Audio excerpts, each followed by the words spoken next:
1 cup ময়দার মধ্যে একটুখানি লবণ দিয়ে এটাকে বেশ নরম করে অল্প জল দিয়ে দিয়ে মেখে নেব।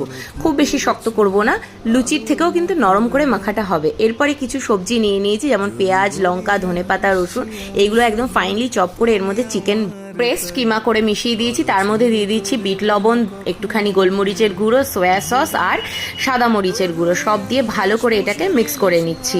এরপরে ময়দার থেকে একদম ছোট ছোট গুঁড়ি গুঁড়ি করে লেচি কেটে নিচ্ছি, এই দেখো।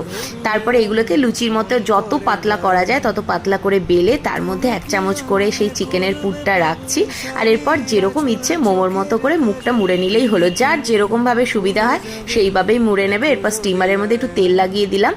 এরপরে এর মধ্যে মোমোগুলোকে একটু ফাঁকা ফাঁকা করে রাখতে হবে, খুব বেশি ঘন করে রাখা যাবে না।